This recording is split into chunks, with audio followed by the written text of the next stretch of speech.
Hi, Mark back again, Mark the Dental Shaman, with a very controversial subject today. I just feel like I have to get this off my chest today.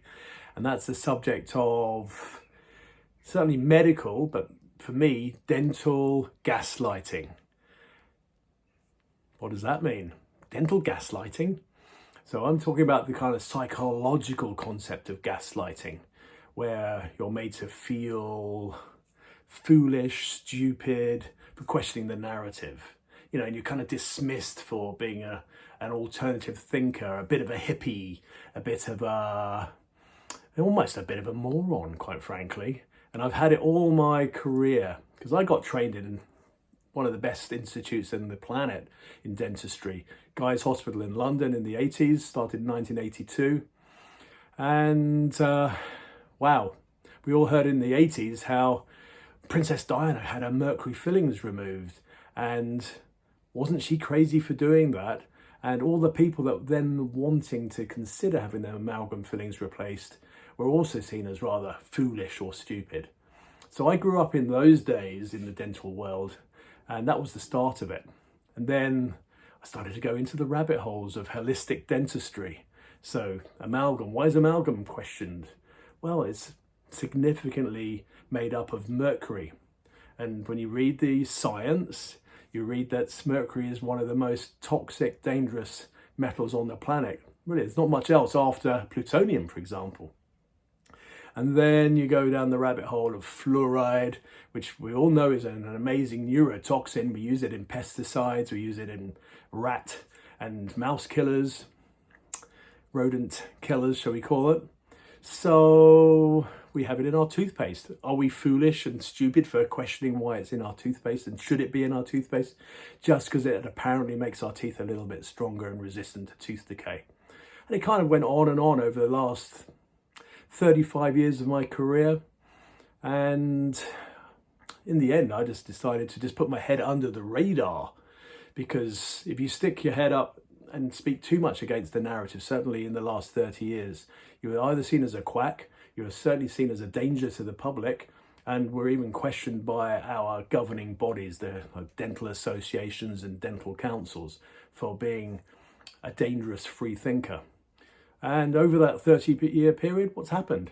I've attracted the most amazing, open-minded, holistically minded people that have, in their own worlds, have either been having amazing lives or creating amazing lives for other people with the work that they do. They're either environmental doctors, holistic health practitioners, you name it. Very, very special people. So I've been blessed to be spending time with 30 odd years of looking after their teeth and learning from them.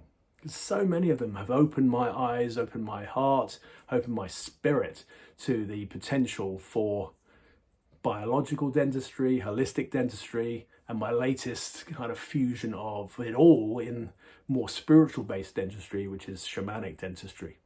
So that's what I wanted to share with you today is, are you thinking against the narrative, or not even against the narrative, different to the narrative? And do you have a team of health practitioners around you that support you, or do they gaslight you? Do they make you feel stupid, small, foolish for questioning some of the treatments that they recommend for you? And that's the big question. And if they do make you feel small, are you comfortable seeing them? Are you comfortable having treatments with them? They may be great at what they do, but have they set the compass right for you and your belief system, your kind of values? Because if not, what am I going to suggest? The least I'm going to suggest is that you research for a team of people that can actually help you, that are either local in your community, or maybe you even have to travel for them. And ultimately, if you don't have an opportunity to kind of shift that energy between you and your practitioner, then maybe that's really going to be for your best interest. But I'm hoping that just by having an open and frank conversation with your practitioner, you can help shift them and help them become more compassionate and more empathetic and more understanding to your needs and your wishes, and treat you accordingly. And our governing councils these days actually make it kind of mandatory for our license that we do offer choice, and that we do offer an open range of ideas and treatments for you. Maybe not necessarily what they recommend, but it will be offered as a choice. So whether you have a tooth out or not, whether you have a metal filling replaced or not, and what kinds of materials that are used, you should be given all the options and you should consent to that treatment. And you should not be gaslit or made to feel small for choosing something that's not necessarily their ideal cup of tea. So that's my message today, is open your eyes. Know that there's someone out there for you if your current practitioner is not for you. And hopefully you can shift that practitioner if you're questioning whether they're for you. And if you're really lucky, you've got someone who's spot on for you. So that's it. And I'll be speaking more on new dental biohacks and other ideas in the near future. So I look forward to speaking to you soon. So thanks for your time today. Onwards and upwards, and smile healthy.